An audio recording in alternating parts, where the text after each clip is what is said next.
Donc, bonjour. Oui, je suis Antoine Payon, je suis journaliste au quotidien La Croix et par ailleurs auteur de certains livres qui touchent au sujet, je crois, qui vous intéresse. À notre table, nous avons, dans l'ordre alphabétique, parce que c'est dans l'ordre alphabétique aussi qu'ils vont intervenir, donc je les présente de façon très succincte, en leur laissant le soin à chacun de se représenter sous un angle qui sera pertinent, évidemment, par rapport à la thématique de notre table ronde de maintenant, dont je vous rappelle le titre, parce que ce n'est pas obligé que tout le monde l'ait en mémoire, c'est sortir de l'ère du soupçon, et il y a un point d'interrogation. Donc, Paul Cassia. Paul, vous êtes professeur de droit public, il me semble à Paris 1. Voilà. Je vous laisserai dire quelle est votre œuvre et surtout peut-être la plus adéquate à notre discussion, vous présenter un peu plus précisément. Et puis nous avons ici Pierre Lackoum, on prononce le S, Lascoum, qui est sociologue, docteur en droit, directeur de recherche honoraire, il me semble, au Centre d'études européennes et à l'Institut d'études politiques de Paris, et qui est l'auteur d'ouvrages majeurs sur la question de la corruption, des conflits d'intérêts et de ses conséquences politiques. Mais je résume au maximum. Et puis, troisième, il est au centre, Frédéric Worms, qui est philosophe, membre du Comité consultatif national d'éthique, un grand spécialiste de Bergson, entre autres, mais pas seulement, qui tout récemment a publié un livre qui interroge les pathologies de notre République, dont le titre exact est « Les maladies chroniques de la démocratie », et qui a été publié chez Desclés-Brouwer. Voilà, donc je vous laisse commencer. Chacun va faire un exposé, va dire quelque chose, et puis après, on pourra discuter entre nous tous. Je crois qu'il faut... Merci beaucoup. Pour que nous ayons un échange entre nous et puis avec vous, mon exposé sera bref. De toute manière, ce que je vais dire ici, tout le monde le sait déjà, ce qui me permettra d'aller vite. Je voudrais évoquer les lois dites de moralisation de la vie politique qui ont été adoptées le 15 septembre, plutôt les bills de moralisation de la vie politique, puisqu'ils ont été signés, ces documents en grande pompe à l'américaine, donc je crois qu'on peut les appeler, c'est nos premiers bills. On avait des lois, maintenant on a des bills. Donc évoquer ces lois, leur rapport éventuel, pour savoir si elles ont permis de sortir enfin de cette ère du soupçon dans laquelle nous étions et dans laquelle peut-être nous ne sommes plus depuis que le nouveau monde a remplacé l'ancien. Alors, quelques éléments je ne me présente pas, ça n'a aucun intérêt. Quelques éléments de contexte avant d'en venir au texte des deux lois. Le contexte, s'agissant de la lutte contre la corruption et de la prévention des conflits d'intérêts. Mais ce contexte, il était profondément renouvelé par le quinquennat Hollande. Sans d'ailleurs que ce renouvellement soit envisagé en 2012. Mais comme chacun sait ici, un événement fortuit, on parlait tout à l'heure du verrou de Bercy, un événement fortuit, la mise en cause d'un ancien ministre de l'économie, puis sa condamnation désormais, a emmené le pouvoir, sous le quinquennat précédent, à opérer un renouvellement, un profond changement de la manière d'aborder la probité publique. Et ceci à partir de deux lois très importantes, très utiles, des lois du 11 octobre 2013 sur la transparence de la vie publique, qui ont eu pour effet notamment de créer la Haute Autorité pour la transparence de la vie publique. Alors évidemment, c'est une institution qui peut être améliorée, dont les moyens peuvent être augmentés, ça tout le monde le sait, mais c'est par exemple grâce à cette institution qu'on peut connaître le traitement de Florence Parly, ministre des Armées aujourd'hui, qu'il peut y avoir au moins un filtre préalable. C'est une institution qui, me semble, est très utile. Donc, loi du 11 octobre 2013, puis la loi du 6 décembre 2013, créant le parquet national financier, puis une autre loi tout aussi fondamentale, qui est la loi du 4 février 2014, qui interdit le cumul du mandat de parlementaire et de celui d'un exécutif local, loi qui vient d'entrer en vigueur, qui explique aussi le renouvellement à l'Assemblée nationale, et enfin d'autres lois, notamment celle du 20 avril 2016, et des différents textes réglementaires sont venus, me semble-t-il, changer de manière très profonde la lutte contre les conflits d'intérêts et l'amélioration de la probité publique. Alors dans ce contexte tout à fait nouveau, il paraissait peu vraisemblable que cette nécessité de lutter contre le soupçon revienne à la une de l'actualité dans le contexte de l'élection présidentielle. Mais deux événements ont conduit à changer la donne en la matière. L'un tient à la possible circonstance que l'épouse d'un candidat à la présidence de la République, François Fillon, pouvait avoir exercé un emploi fictif. Ces révélations faites par le Canard enchaîné en janvier 2016, en janvier 2017, ont sans doute changé la face de l'élection présidentielle et ont aussi porté de nouveau la question de la moralisation de la vie publique ou politique à la une de l'actualité. C'était le premier événement. Et puis un second événement est né de la candidature d'Emmanuel Macron, dont chacun ici connaît le parcours, qui est fait de mélange de public et de privé. Et cette candidature un peu particulière a été soutenue en février par François Bayrou, à la condition que Emmanuel Macron s'engage à adopter une loi de moralisation de la vie politique. Alors du coup, Emmanuel Macron, qui n'avait aucun programme le 10 février 2017, et qui n'en voulait aucun parce qu'il pensait que l'élection ne se jouait pas sur un programme, s'est mis à en construire un, et parmi les éléments de ce nouveau programme figurait la nécessité de lutter contre les conflits d'intérêts, de moraliser la vie publique, avec toute une série de propositions, sur lesquelles on reviendra peut-être tout à l'heure dans la discussion, toute une série de propositions qui devaient être mises en œuvre très rapidement après son élection. Le garde des Sceaux étant François Bayrou, il convoque, donc l'initiateur de ce renouveau du terme de la moralisation, il convoque le 1er juin 2017, 15 jours après son entrée en fonction, une conférence de presse annonçant que des lois sont en préparation et vont être adoptées. Alors ces lois l'ont été de manière assez rapide. L'urgence a été déclarée par le gouvernement sur ces textes, comme sur bien d'autres depuis le début de ce quinquennat. Et les deux textes ont été promulgués après saisine du Conseil constitutionnel qui s'est prononcé le 8 septembre 2017. Ces deux textes ont été promulgués le 15 septembre 2017. Voilà pour le contexte.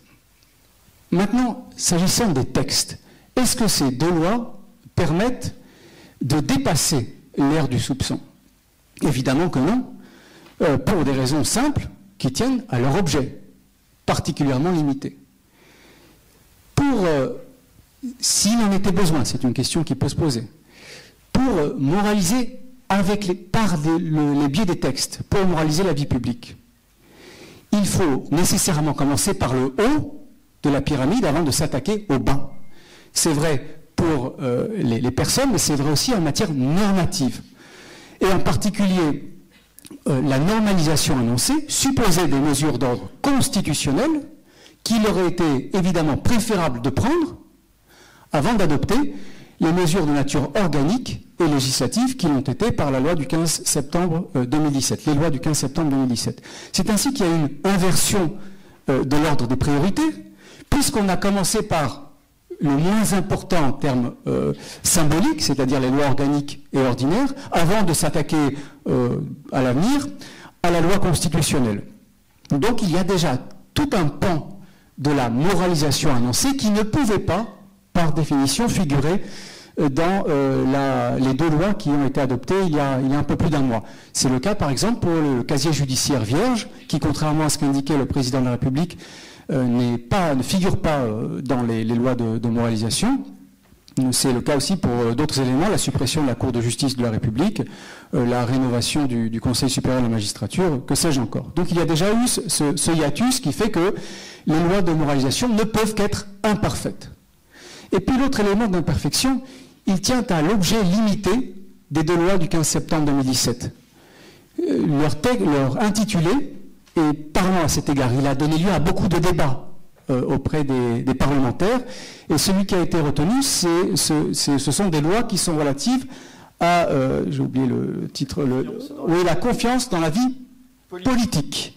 Politique, c'est important, politique, et non pas public.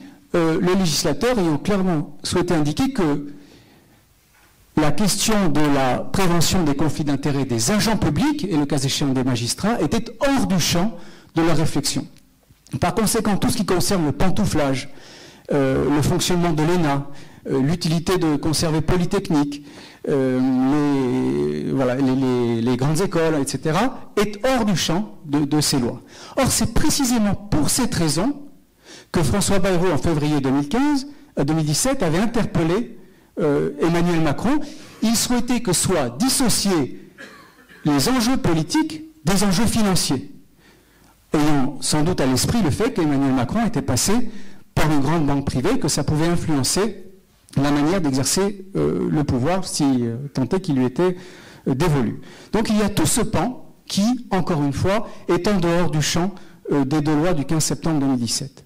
Et enfin, pour ne pas être trop long et laisser les autres intervenants prendre la parole, enfin, le contenu même des lois est on ne peut plus indigent. Je suis stupéfié de lire des lois aussi longues, les textes sont très longs, très denses, des lois aussi longues qui comportent aussi peu de dispositions intelligibles et pratiquement utiles. Je vais donner un ou deux exemples de modifications qui ne sont pas de révolution, comme dit Emmanuel Macron, c'est-à-dire de retour au point de départ. Par exemple, la réserve parlementaire. Ah oui, elle est supprimée. La pratique de la réserve parlementaire, une folie. Vouloir supprimer une pratique, il suffit de pas la mettre en œuvre pour qu'elle soit supprimée. Mais bon, le législateur, dans sa sagesse, et le Conseil constitutionnel a validé, la suppression d'une pratique. Elle est supprimée, d'accord. Mais la pratique de la réserve ministérielle a été confirmée, validée par le Conseil constitutionnel au nom de la séparation des pouvoirs. De sorte que ce qui est interdit au titre de la réserve parlementaire pourra être permis au titre de la réserve ministérielle, ce qui est pire encore que la réserve parlementaire, parce que la réserve ministérielle, c'est le népotisme du seul point de vue du gouvernement, qui peut faire ce qu'il veut avec les crédits qui sont votés en loi de finances. Donc au lieu d'avoir 900 personnes qui saupoudrent de l'argent public, on aura une personne, Emmanuel Macron, qui décidera qui pourra bénéficier de tout cet argent public sur le territoire français. Donc on verra ce que la loi de finances dira à cet égard, mais sur le plan des principes, cette suppression de la pratique de la réserve parlementaire n'a rien changé, étant entendu en plus que la majorité de La République En Marche, ainsi que de nombreux autres parlementaires, étaient au fond assez défavorables à cette suppression. Autre exemple, les activités de conseil des parlementaires. Ah oui, le président de la République l'a dit, le 15 septembre 2017, c'est fini. Les parlementaires ne pourront plus cumuler leur fonction et une activité de conseil. C'est fini. Enfin, c'est fini pas tout de suite, ce sera fini en 2022. Et encore en 2022, pas pour les personnes qui auront créé leur entreprise de conseil un an avant la date de l'élection. Ce qui fait qu'un parlementaire ou un candidat un peu malin peut tout à fait échapper à cette interdiction. Aucun plafonnement des revenus, aucune interdiction sèche, rien du tout. Donc c'est une coquille vide qui a été adoptée. Encore un exemple, la peine d'inéligibilité qui a été votée par le Parlement prévoit, enfin, la peine complémentaire d'inéligibilité n'est pas automatique. Je ne sais pas si c'est bien ou pas qu'il faut que la peine soit automatique, mais c'était dans le programme d'Emmanuel Macron. Elle n'est pas automatique, il revient au juge de décider si, en plus d'une condamnation pour crime ou pour certains délits, la personne concernée sera inéligible ou pas, et pour quelle durée. Donc il n'y a pas d'automaticité. Je ne dis pas que c'est bien ou mal, mais je dis simplement que ça ne correspond pas à l'affichage, à la communication qui a été faite autour de cette loi. Les emplois familiaux dans les collectivités publiques, et en particulier au Sénat, à l'Assemblée nationale. Là, il n'y a pratiquement rien qui a changé. Déjà, le Conseil constitutionnel a censuré l'interdiction des emplois familiaux dans les cabinets ministériels. Et pour le Parlement et l'Assemblée nationale, l'interdiction est limitée aux parents, aux frères et sœurs et aux enfants. Quelque chose comme ça, aux époux, oui, aux époux. Aux parents, aux époux et aux enfants. Bon, ça n'interdit pas les recrutements croisés, et surtout, ça ne résout pas le problème. Là, je parle sous le contrôle d'Éric Alt, mais la bonne réforme à faire, ça aurait été d'interdire aux parlementaires de recruter quelques personnes que ce soit. Un parlementaire n'a pas à signer un contrat de travail. Ça ne peut pas rentrer dans ses attributions, et c'est d'ailleurs infiniment mieux pour le parlementaire, puisque n'étant pas employeur, le parlementaire ne peut pas être attrait devant les juridictions, comme cela a été le cas, même y compris récemment, pour certains attachés parlementaires qui se retournent contre leur employeur. Donc la bonne réforme, la seule bonne réforme, c'était de faire en sorte que les assistants parlementaires soient recrutés par la personne qui les paye, c'est-à-dire la Chambre concernée, le Parlement, l'Assemblée nationale ou le Sénat. Enfin, et j'en termine par là, ces textes non seulement ne changent rien à la lutte contre les conflits d'intérêts, mais même en recréent sur un point particulier, s'agissant de la présidence de la commission de surveillance de la Caisse des dépôts et consignations. La loi du 11 octobre 2013, que j'ai évoquée il y a un instant, avait prévu qu'un parlementaire ne pouvait plus présider cette commission de surveillance. Eh bien, il se trouve qu'un député de la République En Marche, Gilles Legendre, préside cette commission depuis le 19 juin 2017, alors qu'il n'en avait légalement plus la possibilité. Laurent Mauduit a fait un papier à ce sujet dans Mediapart. Au lieu de valider cette interdiction et de faire démissionner Gilles Legendre, qu'a fait la majorité parlementaire, soutenue par le gouvernement, elle est revenue sur la réforme du 11 octobre 2013 et a permis, au cas d'espèce, que la commission de surveillance puisse être présidée par un parlementaire. Ce sont donc en réalité des coquilles vides qui ont été adoptées le 15 septembre 2017. Sur le plan de la communication, l'opération est réussie. Sur la question de savoir si on a changé d'air, AIR, et d'air, ERE, je crois que la question reste ouverte, mais peut-être que les autres intervenants ont des réponses plus assurées que les miennes.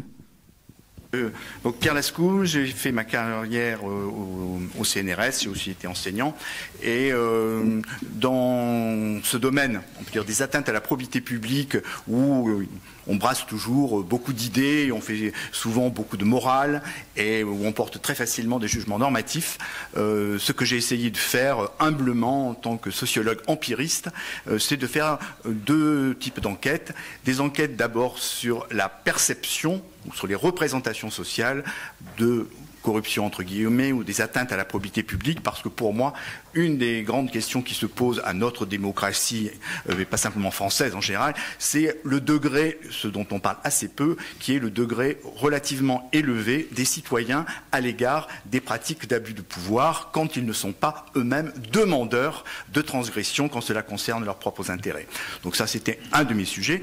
Et l'autre sujet était depuis j'ai essayé de reconstituer, disons, depuis 1988 et un peu avant, mais surtout depuis 1988, où il y a une quinzaine de lois et de règlements qui ont été adoptés, les conditions d'élaboration de ces législations, pour faire de la sociologie législative. Voilà.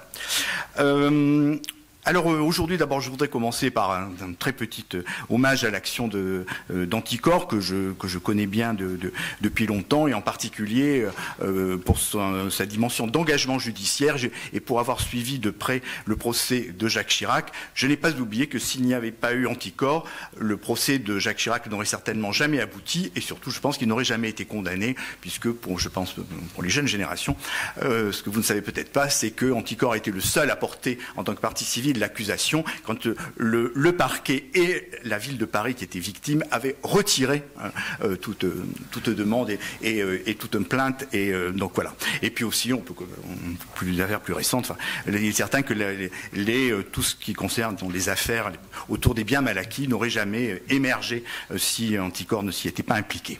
Donc ces éloges faits, je vais commencer par quelques remarques un peu critiques. Et qui, je dois dire que j'ai été assez déçu. J'avais accepté, bien sûr, le principe de venir à cette journée.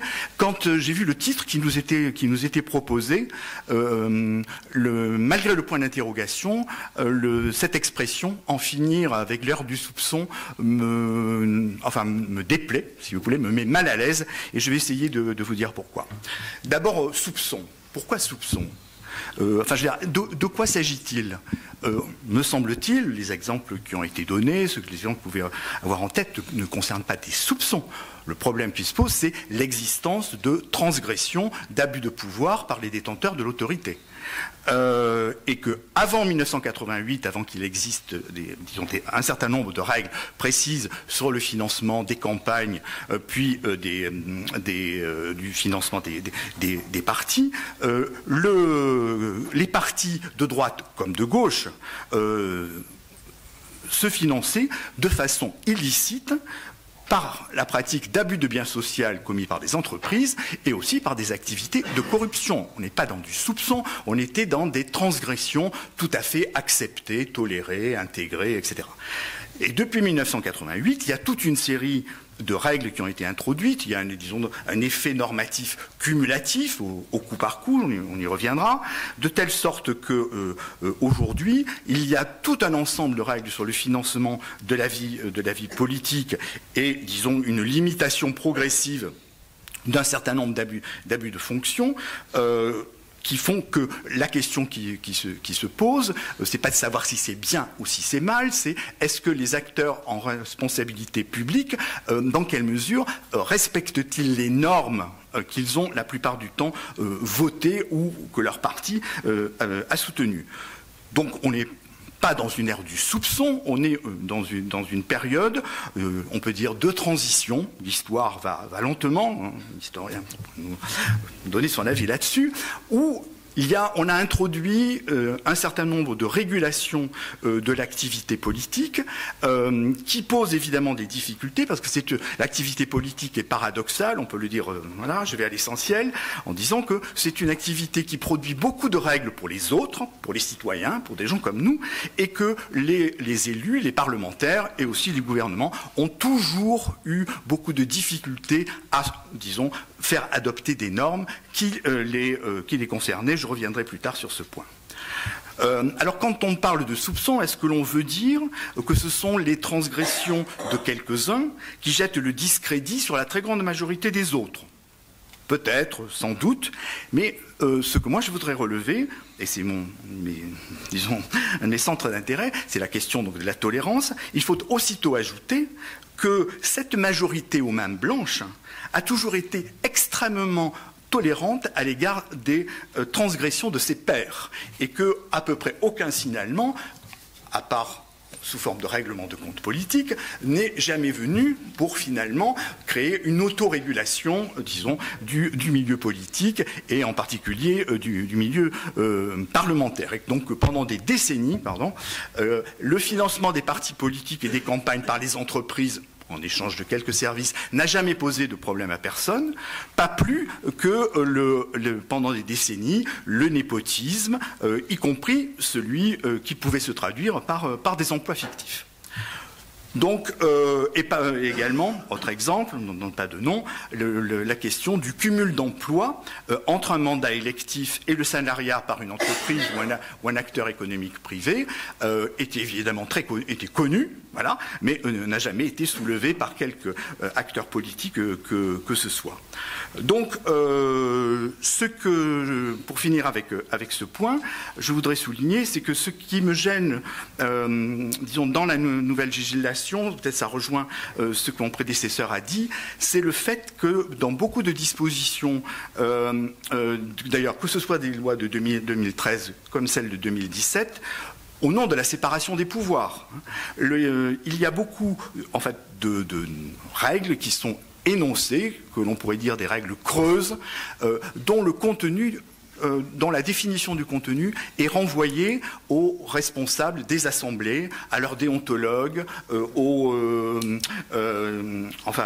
bureau des assemblées, etc.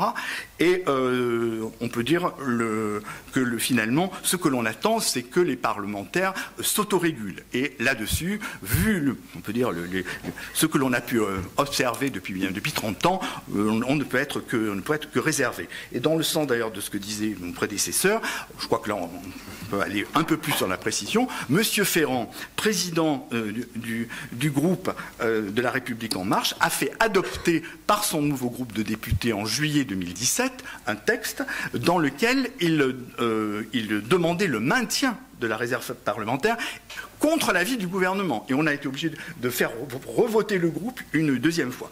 Donc, l'ambivalence est de ce monde. Et ça me conduit à mon deuxième point.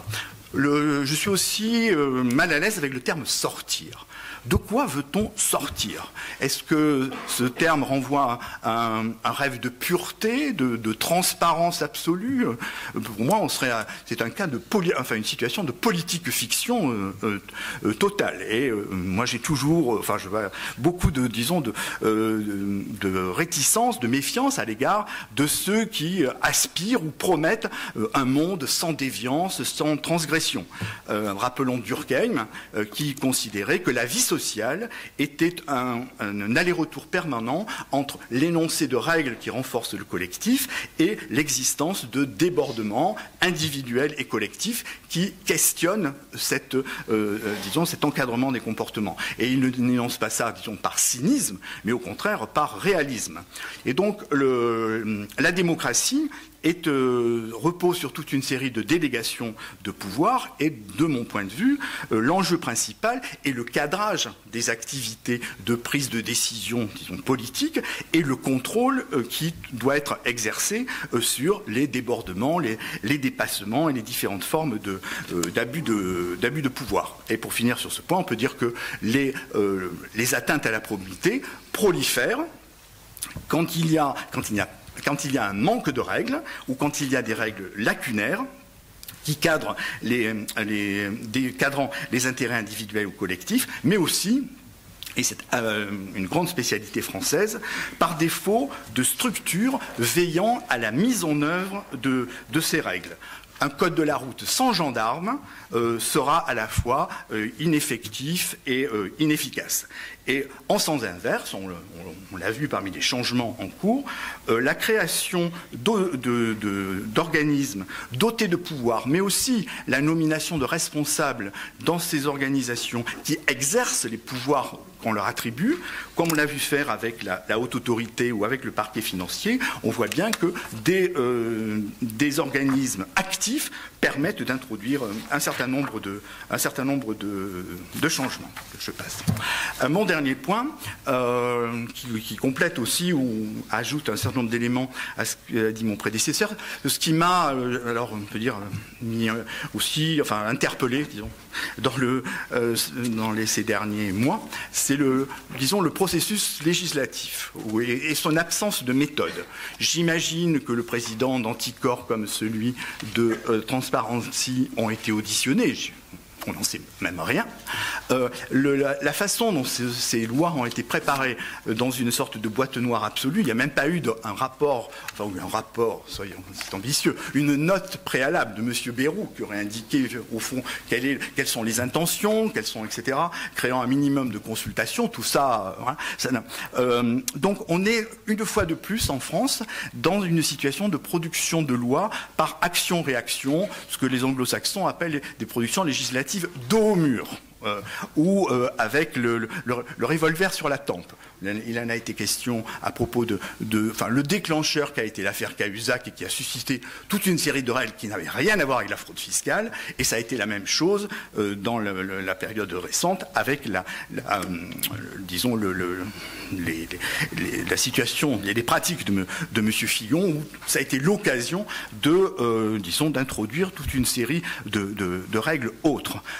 Mais ces montages législatifs se font toujours à petits pas, au coup par coup. Et je rappelle, comme ça pour le souvenir, c'est un document très important, il y a eu le seul grand rapport qu'il y a eu en France faisant le point sur portant des diagnostics sur le maximum, de problèmes d'atteinte à la probité publique et faisant toute une série de propositions de réponses à ces situations-là, date de 1993, c'est le rapport Boucherie, qui est accessible à la documentation française, qui doit faire, dans mon souvenir, au moins 3 ou 4 gros tomes, avec les auditions qui ont été faites, les rapports, toute une série d'analyses.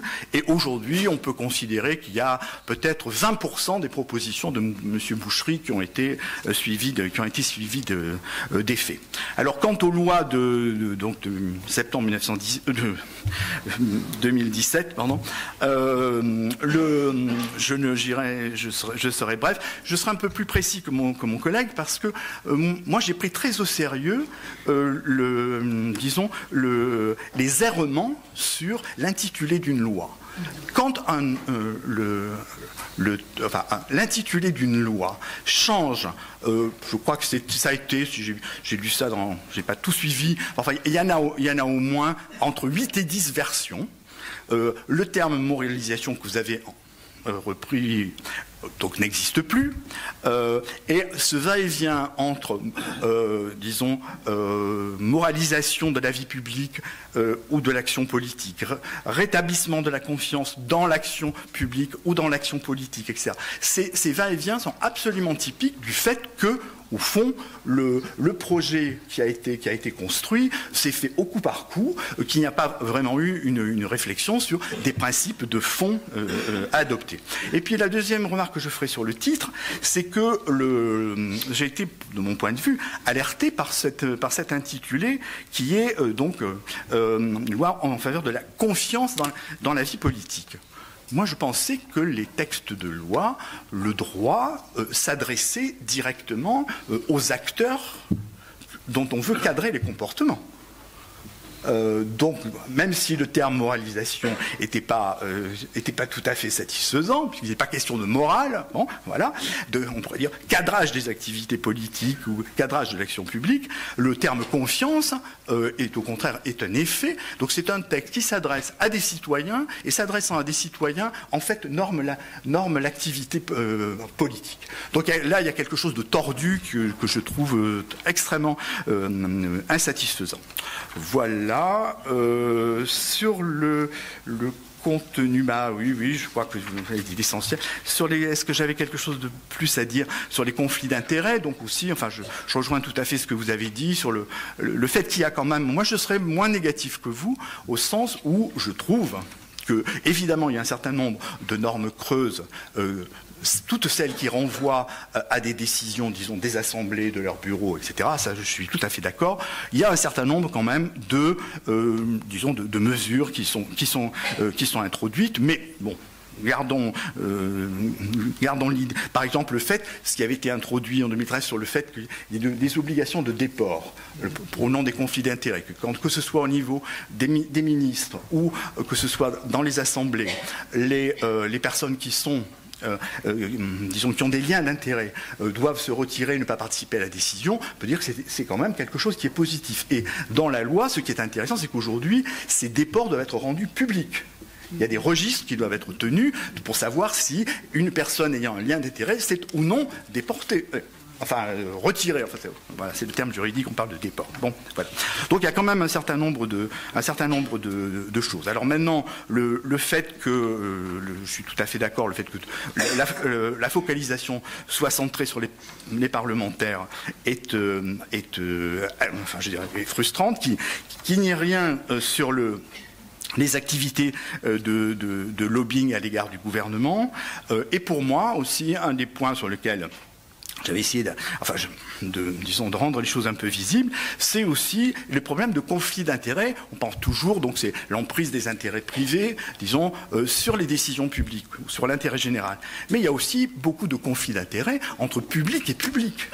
Et le fait qu'il est possible, par des acteurs publics, de cumuler des fonctions administratives, par exemple au Conseil d'État, à la Cour des comptes, etc., et d'exercer un certain nombre de fonctions politiques, en particulier dans les exécutifs locaux. Et il est aussi possible de cumuler des fonctions au sein d'une instance comme le Conseil d'État, et puis des établissements publics, etc. Le fait aussi que les déclarations d'intérêt des hauts fonctionnaires ne soient pas consultables. Enfin, longue est la liste. Voilà, pour conclure et pour être constructif, j'attire l'attention d'Anticor, de ses responsables, sur le fait qu'il me semble qu'il y a une question très importante qui souvent est traitée par les législations étrangères et qui en France, on peut dire, a disparu des radars, c'est celle des marchés publics, qui est typiquement une activité qui se prête à, disons, du favoritisme et voire de la corruption politique et administrative. Or, depuis on peut dire les lois de 93 à la suite du rapport Boucherie, toute une série de lois et de décrets, dont en 2015, 2016, etc., ont au contraire introduit des restrictions au cadrage des activités de marché public. Et voilà, il me semble que ce domaine-là pourrait être un sujet de préoccupation pour la nouvelle agence française anticorruption, donc introduite en 2016. Mais je pense qu'une initiative et un travail, disons, d'investigation d'Anticor pourrait aussi avoir un rôle très utile pour stimuler la mobilisation publique et la visibilité de cet enjeu. Je vous remercie. Comment aurais-tu intitulé en fait la table ronde idéale à laquelle... Je vais partir du même problème. Pierre, tu n'as pas non, je n'ai pas pensé à ça. Mais... tu n'as fait que critiquer. J'enchaîne ? Oui, bien sûr. Je suis très heureux d'enchaîner parce que je voulais justement commencer par une critique du titre, mais avec une proposition pour ma part. C'est mieux. Mais d'abord, je voudrais vous remercier de votre invitation qui vient d'une rencontre avec Eric Alt lors d'une discussion qui m'a beaucoup marqué aussi. Donc je suis très, très heureux de pouvoir participer à cette discussion aujourd'hui. Et en effet, pour aller très vite aux quelques points que je voudrais développer, j'étais moi aussi surpris par le titre. Et plutôt que de le critiquer d'une manière générale, je me disais à quelles conditions, ou bien sortir de l'ère du soupçon, mais pour rentrer dans quoi? Et c'est vrai que là, je vous rejoins totalement. À mon avis, il est illusoire, trompeur et mystifiant de prétendre qu'on sort du soupçon pour rentrer dans la confiance ou dans la moralisation. Même parfaite, c'est juste une erreur de catégorie, il me semble. Par contre, on peut sortir de l'ère du soupçon à condition que ça ne signifie pas sortir de la critique. Et moi, je pense qu'au contraire, on ne sort de l'ère du soupçon qu'en renforçant la critique et même en défendant ce que j'aurais tendance à appeler des institutions critiques. Donc moi, je l'aurais appelé rentrer dans l'ère de la critique, mais de la critique justifiée et qui permet justement, en effet, de sortir du soupçon. Alors, on voit bien quand même ce que veut dire le risque du soupçon. C'est le risque, en effet, d'une perte de confiance généralisée précisément dans les institutions. Je pense que c'est ça le véritable danger. Et ça n'est certainement pas en passant à un niveau psychologique ou moral qu'on renforce la confiance dans les institutions. On peut renforcer la confiance dans les institutions que par des ressources institutionnelles, il me semble, et donc il y a une erreur de catégorie. Si je faisais une toute petite... donc il me semble au contraire qu'on ne peut... la thèse que je voudrais défendre, c'est que les problèmes critiques dont il est question étant structurels, en quelque sorte, dans les démocraties, et comme vous l'avez dit aussi, on ne peut sortir de cette perte de confiance, non pas en passant au problème psychologique ou moral de la confiance, mais en créant des institutions qui permettent d'affronter les problèmes et de maintenir un cap critique. Je vais essayer d'essayer de donner une ou deux indications encore, qui permettent de maintenir en effet toute la fonction de la critique, c'est-à-dire de comprendre là où il y a problème, là où ça n'est pas forcément un problème, et cette ligne mouvante des nouveaux problèmes, et ne pas prétendre qu'on va faire disparaître les problèmes, mais plutôt qu'on va les traiter. Voilà, c'est un petit peu ça l'angle général que je voudrais affronter. D'ailleurs, si je faisais une toute petite digression sur l'expression ère du soupçon, je pense que c'est la même chose en philosophie. Comme vous savez, la notion d'ère du soupçon, elle est apparue dans les années 60, dans ce qu'on appelait Freud, Marx, Nietzsche, les trois grands maîtres du soupçon, qui derrière chaque pensée voyaient soit la vie, soit l'économie, soit l'inconscient.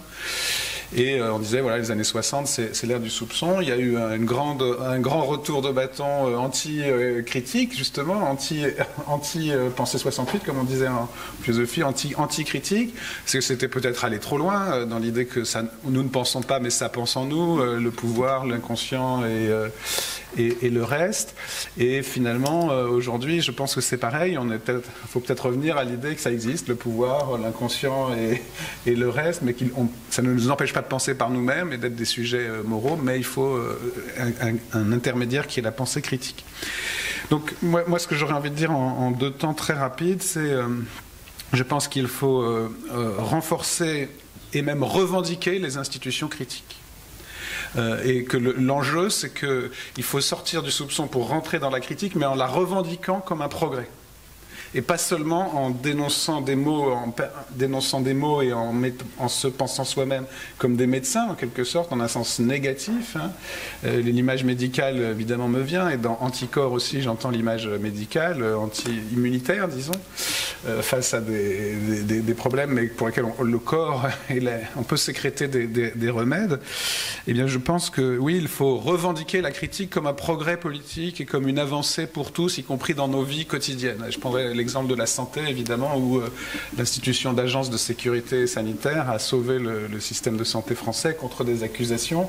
Ce n'est pas une loi sur la confiance dans le médecin, mais c'est plutôt la création d'agences qui a sauvé la transfusion sanguine en France. Et donc, on voit bien que la question de la confiance, c'est en effet une question très importante, morale et même vitale, sans laquelle on peut mourir. Mais curieusement, elle ne se traite... comme c'est la confiance dans les institutions dont il est question, on ne la rétablit, même moralement et vitalement, qu'au niveau des institutions.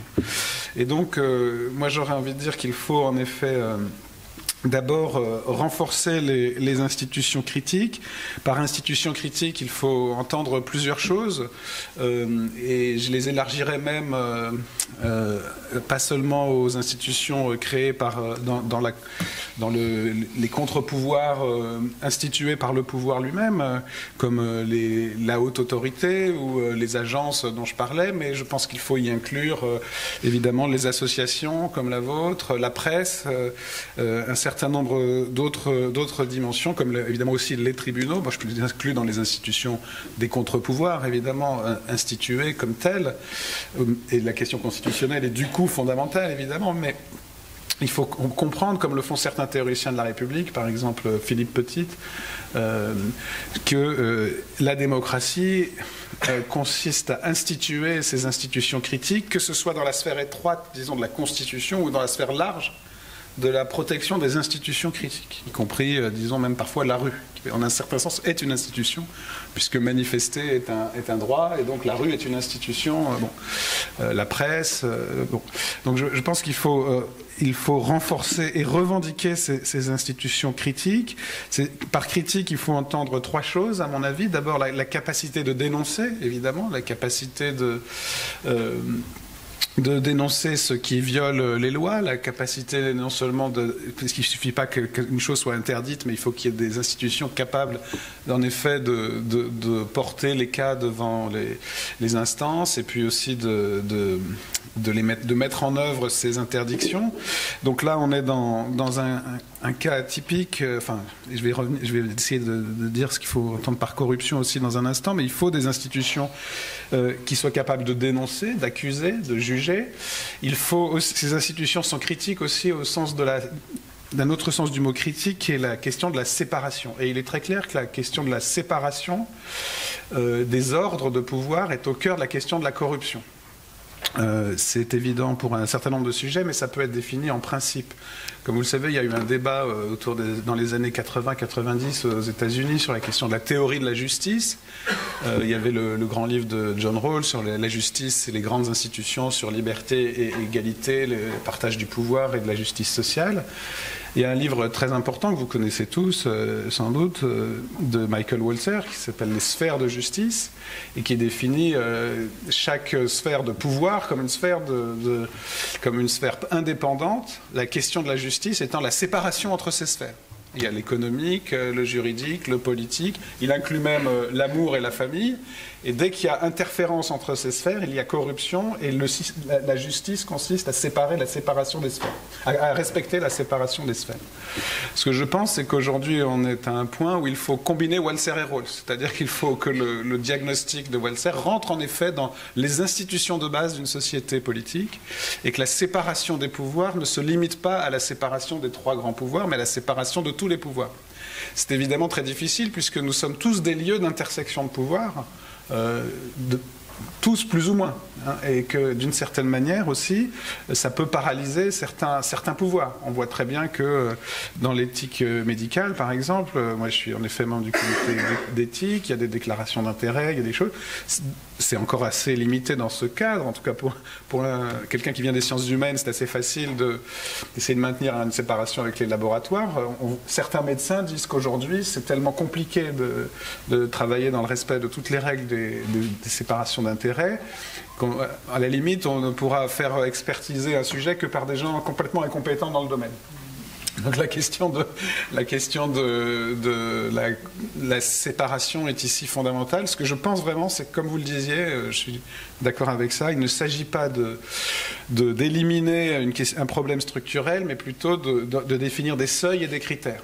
Et dans l'idée de revendication que j'aurais aussi, sur laquelle je conclurai, c'est l'idée que une des raisons simples pour lesquelles il ne peut pas y avoir de loi définitive sur la moralisation de la vie publique, mais plutôt une loi sur l'institution de la critique, moi je pense que ce qu'il nous faudrait, c'est une loi sur le renforcement des institutions critiques, c'est qu'effectivement, il y aura tout le temps des nouveaux problèmes. Il y a des corruptions qu'on n'a pas encore prévues et qui vont arriver. On n'avait peut-être pas prévu qu'un ministre du budget ait des comptes cachés à l'étranger. On n'avait pas forcément prévu que... Enfin, on sera toujours surpris. Comme dit Stendhal, le prisonnier est toujours un coup d'avance sur le geôlier. Donc, et c'est donc fondamental plutôt de renforcer des institutions que d'essayer d'instituer l'amour ou la confiance ou la perfection. Et le troisième sens du mot critique sur lequel j'insiste, enfin qui est toujours un seul sens du mot critique, mais ça me paraît très très important de dire aussi que critiquer peut aussi être un moyen de disculper parfois. Et de justifier, c'est-à-dire aussi de critiquer en effet les soupçons abusifs. Et autant il faut critiquer les abus de pouvoir, autant il faut critiquer l'abus du soupçon, en effet. Et ça, c'est, je crois, fondamental pour une démocratie aujourd'hui, d'essayer de démentir par le droit, par les institutions, à la fois les abus du droit et la dénonciation abusive des abus du droit. Les idéologues du soupçon sont en effet en train de miner la démocratie. Parfois, ce sont les mêmes gens. On voit que l'actuel président des États-Unis est de deux côtés. Il est certainement du côté de l'abus et du conflit d'intérêts, mais il est aussi du côté de la dénonciation abusive de tous pourris, quoi. Il est tout à fait capable d'être pourri et d'être dans le tous pourri. Et donc, en fait, lui, il faut le condamner 2 fois, je dirais. Il faut le condamner 2 fois. Mais ça veut dire aussi qu'il faut parfois être capable de justifier quelqu'un contre une accusation abusive. Et il faut être capable de disculper. Il faut être capable d'accuser, mais il faut être capable de disculper. Et je pense qu'un homme politique aussi doit avoir confiance dans les institutions. Et donc ça me paraît être l'aspect positif de la revendication de l'institution critique est fondamental pour la démocratie. On doit pouvoir dire qu'on a confiance, y compris parce que parfois, bah oui, non, l'accusation était fausse, tout simplement. On s'en remet à la loi. C'est tout à fait fondamental. Vous êtes beaucoup plus juriste que moi, mais je pense que l'institution de la légitime défense, par exemple, ne vaut là aussi que si on sait qu'on va être jugé et que parfois c'était légitime, l'acte du type qui prétend avoir agi pour la légitime défense, parfois non. Et là, c'est absolument vital pour une société, parce que sinon, je peux sortir mon flingue et bon... Donc on voit bien que la question de la confiance dans le jugement, y compris pour la disculpation, pour éviter en effet le double risque de l'abus de pouvoir, mais de l'abus de pouvoir, c'est-à-dire de ce tous pourri qui est quand même ce contre quoi il faut lutter, cette image de la pourriture qui, au fond, ne peut être désamorcée, le biologique ne peut être désamorcé que par l'institution, je pense, c'est tout à fait fondamental. Bon. Donc ça c'est le premier point, c'est-à-dire renforcer les institutions critiques. Le deuxième point, mais en fait j'ai dit déjà à peu près tout ce que je voulais dire. Le deuxième point, c'est qu'il faut non seulement le renforcer institutionnellement, mais le revendiquer politiquement et philosophiquement. Et c'est là que je pense on a besoin d'être très nombreux, chacun à sa place. C'est-à-dire qu'on a besoin d'une philosophie politique qui nous montre que la démocratie n'est pas pourrie, justement. L'image de la pourriture très, très intéressante. On va peut-être convoquer Shakespeare. Hein. Il y a quelque chose de pourri, mais voilà, qu'est-ce qu'on fait quand il y a quelque chose de pourri? Eh bien, je pense que la vie continue toujours à produire du pourrissement. Ben, on jardine, on cultive, on institue, on fait des règles pour... Bon. Et on met des dates de péremption, au-delà duquel... Enfin, bref, ça se contrôle. Juste simplement, ce qui me paraît très important dans cette image, c'est l'idée que ça n'est pas tout ou rien, et l'idée qu'au contraire, la démocratie avance en se prémunissant contre en définissant des seuils et des paliers où, au-delà desquels, disons, on intervient, on institue, on a séparé et on est capable de juger, de condamner, et que ce sont des progrès. Et que ce sont des seuils au-delà une fois qu'ils sont institués, en effet, la chose fonctionne plus ou moins. Mais ça peut être mis en branle, et on peut très bien imaginer, évidemment, un nouveau scandale majeur, sanitaire, etc. Par exemple, le sang et la transfusion sanguine n'est pas indemne pour toujours de grands scandales. Néanmoins, elle aurait pu s'écrouler. Et moi, je suis entièrement d'accord avec ce qui a été dit au début. Je pense que l'institution de la haute autorité, de la transparence de la vie publique est un progrès majeur, et que dans les années 30, une affaire comme celle de Cahuzac aurait conduit au fascisme encore plus rapidement que Stavisky et quelques autres. Donc, en un certain sens, on voit qu'une démocratie mûre, c'est une démocratie qui est capable Bon. Quel est le problème philosophique? Et je m'arrêterai là. C'est que le problème philosophique, c'est que ce n'est pas très sexy, entre guillemets, politiquement, comme idéal de justice et comme idéal de progrès, de défendre des HATVP ou des agences de sécurité sanitaire, qu'elles soient nationales ou internationales. Donc comment est-ce qu'on fait pour que le renforcement des institutions critiques, qui ne propose pas une démocratie idéale, soit néanmoins un idéal politique? Comment est-ce qu'on fait pour que... eh bien là, c'est là que je pense qu'il faut une collaboration de toutes les institutions critiques, mais qui justement ensemble forment une sorte de démarche de progrès et qui soit solidaire, même si on distingue les problèmes. C'est une des thèses de la conclusion de ce petit livre aussi que j'ai essayé. D'abord, il faut mettre toutes les institutions au sens large, dans un même ensemble, même sans les confondre. Encore une fois, les lois, les associations, les institutions, la presse et peut-être aussi l'université, le savoir, la recherche, etc. C'est ce qui me semble en fait très important comme institution critique. Bon, je pense que c'est très, très important de les soutenir. Il faut les soutenir et sur tous les problèmes, mais en les séparant, mais en même temps en les reliant, j'allais dire, philosophiquement. C'est-à-dire, je pense que il y a des sujets qui peuvent paraître ingrats. Hein. Même, au fond, la corruption politique, c'est vrai que ça peut paraître ingrat parce que celui qui dira tous pourris, ou au contraire celui qui dira « ça y est, j'ai rétabli la confiance », la moralisation, auront un gain de communication. Mais par contre, si on explique que c'est la même chose pour protéger l'environnement, que c'est la même chose pour protéger la santé, que c'est la condition pour avoir confiance dans les vaccins et dans l'air qu'on respire, là, on sait qu'on est dans le domaine du vrai progrès, de la condition même du progrès démocratique. Donc moi, voilà, la petite chose que je voulais dire, je pense, je crois fortement et qu'on a tous besoin de travailler, c'est qu'il faut non seulement renforcer les tâches que vous faites et les inscrire mais il faut les inscrire dans un cadre global, non seulement négatif, mais positif, non seulement renforcer, mais revendiquer comme positif. Et pour ça, il faut faire un peu au minimum, tout ce que je viens de décrire, et sûrement j'en ai oublié. Donc être non seulement dans l'accusation, mais dans la disculpation parfois, dans le tri critique, et être non seulement j'allais dire sur la défensive, mais sur la revendication, et en montrant bien que la chose la plus ingrate, le contrôle un peu tatillon de transfert public-privé, et qu'il ne faut pas non plus interdire, il n'y a pas de raison qu'on ne puisse pas passer du public au privé, c'est aussi la condition pour qu'on respire un air respirable et pour qu'on ait des médicaments qui nous soignent sans nous détruire. Institutionnel, il est question d'agence, il est question de gendarmes, il est question d'outils qui, s'il y a la loi, permet de faire respecter la loi, de l'appliquer, de la contrôler, de la mesurer, d'organiser, mais de lui donner des moyens à la fonction critique, au sens large du terme, y compris dans la critique qui peut être aussi contrôle. Il y a quand même en amont ce que vous disiez, Paul Cassia, c'est qu'on en est à des lois qui ressemblent à des non-lois, voire des anti-lois. Et là, cette thématique de la transgression qui a été peut-être bien soulignée par Pierre Lascoum, on peut s'interroger sur, non pas l'ère du soupçon, mais peut-être l'ère de l'anomie, figure classique de la sociologie, notamment celle de Durkheim qui a été citée tout à l'heure. Ces moments, parce que ça a été des moments dans l'histoire des sociétés, où tout d'un coup, il n'y a plus de règles, où il y a même le contraire des règles, c'est-à-dire qu'il y a la destruction des lois et des règles. Sommes-nous plutôt dans une époque comme celle-ci? Oui, Paul, bien sûr, vous pouvez reprendre un petit peu. Je voudrais juste donner un exemple de non-loi pour faire suite à ce qu'a dit Pierre Lascoum. Il a évoqué le registre public des déports qui est désormais ouvert devant chaque assemblée. Micro. Oups. Pardon. Déjà que je n'ai pas été applaudi, si en plus vous ne m'entendez pas.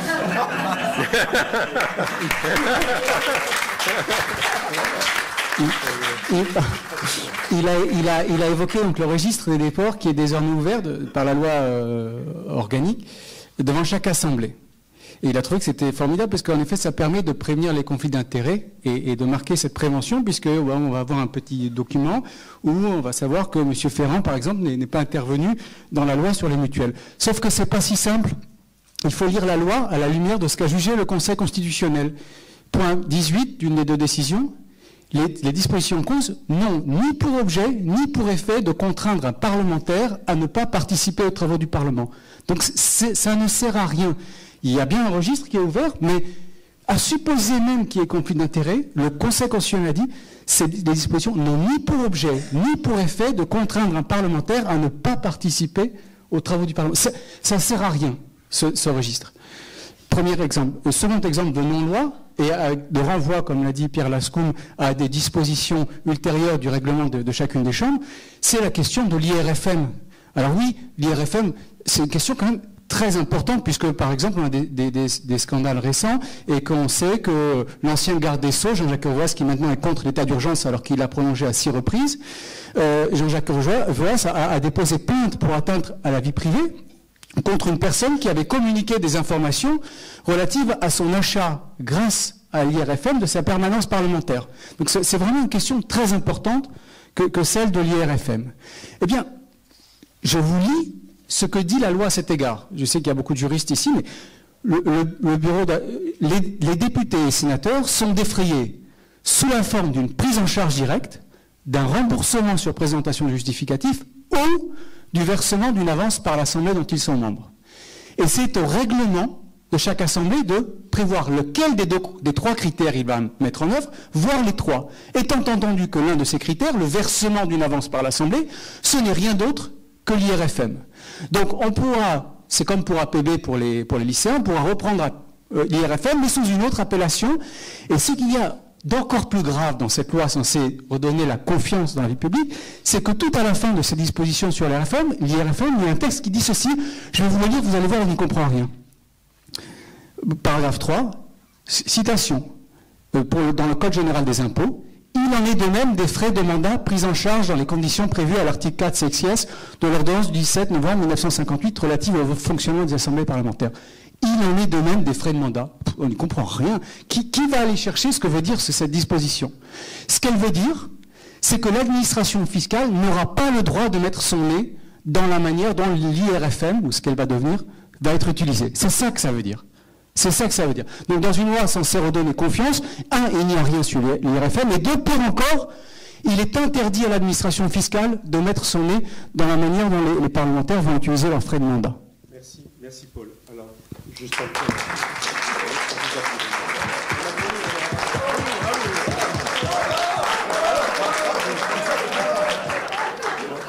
un résumé de journaliste, c'est la loi qui organise la non-loi, la loi de la jungle, c'est-à-dire l'anomie.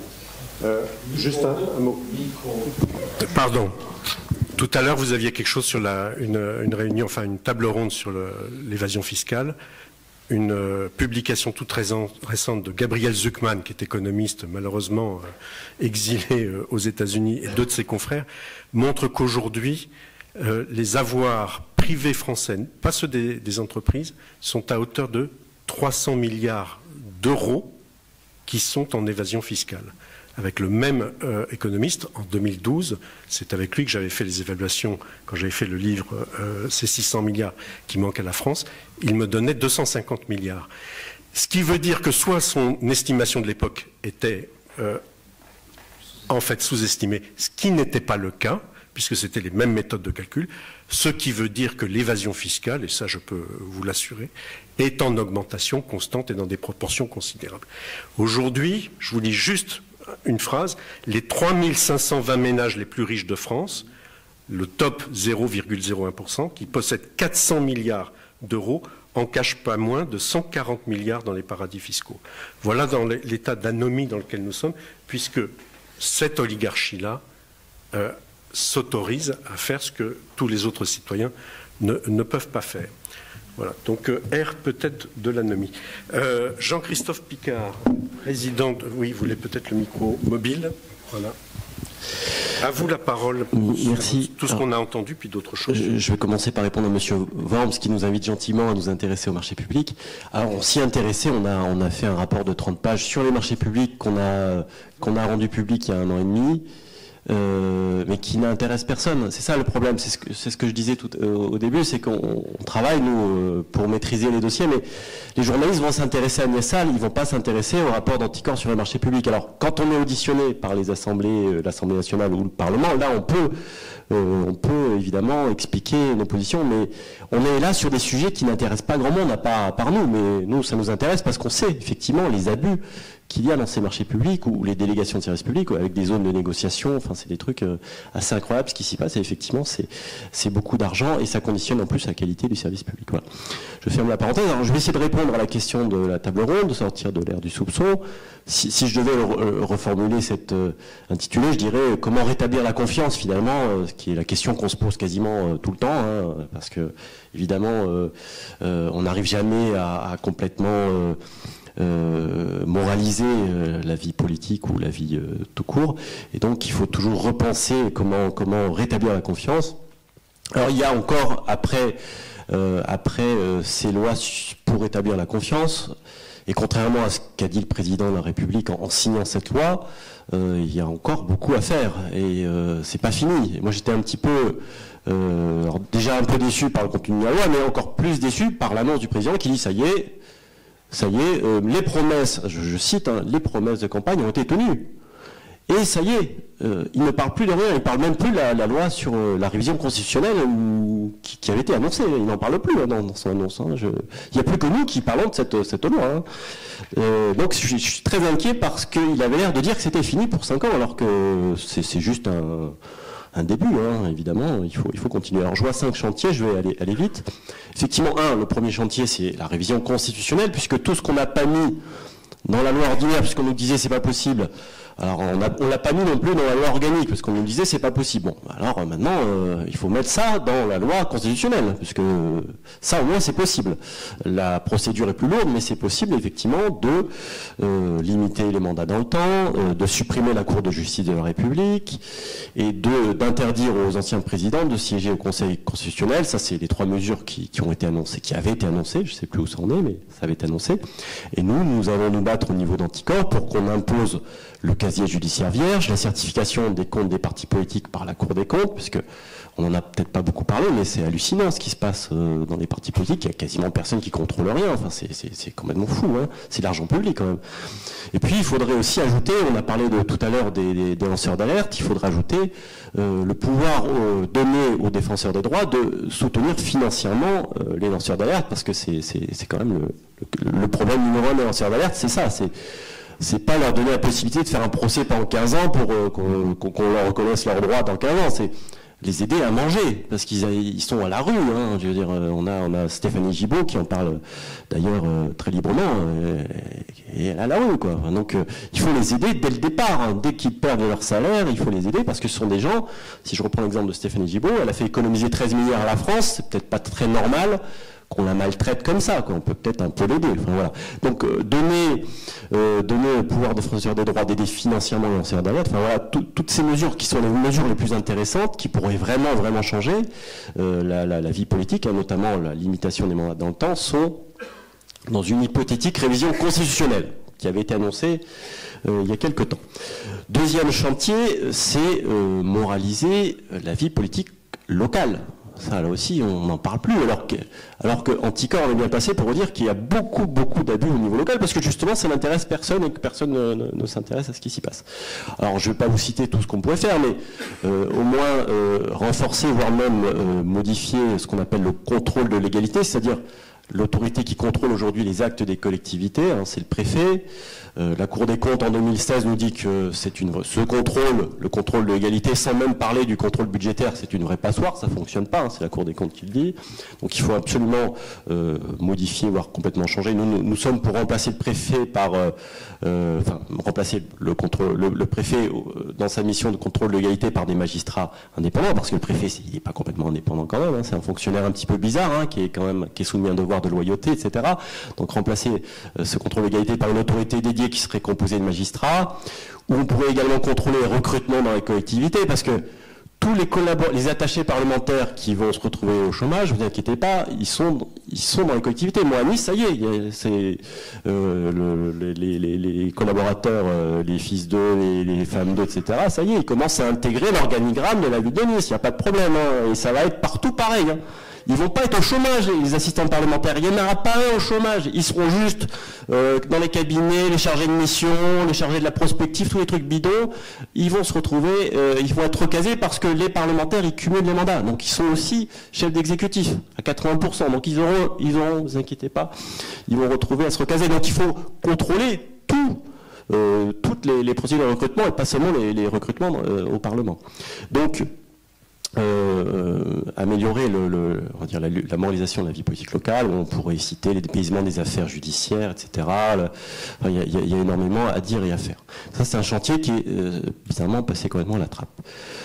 Troisième chantier, ce serait, on l'a parlé un petit peu tout à l'heure des médias, ce serait favoriser l'indépendance des médias, parce qu'effectivement, c'est un vrai souci. Aujourd'hui, il y a une polarisation des médias qui perdent leur indépendance et qui ensuite se censurent. Enfin, je pense que vous l'avez tous vu et compris. Il y a heureusement quelques médias indépendants, mais il faut les préserver, les protéger et puis favoriser certainement les journalistes d'investigation locaux. Parce que là aussi, au niveau national, ça va. Il y a encore quelques journaux qui vont sortir les affaires, mais au niveau local, c'est pas la presse régionale qui vit des annonces légales et qui vit des encarts publicitaires des politiques qui vont faire de l'investigation. Donc il faut impérativement développer, favoriser, encourager. Et heureusement, j'ai vu une initiative heureuse qui s'appelle Médiacité, qui est une sorte de Mediapart local, mais qui je crois, ils sont sur 2 villes, 3 villes, enfin, ça se développe petit à petit, ou 4 villes, voilà.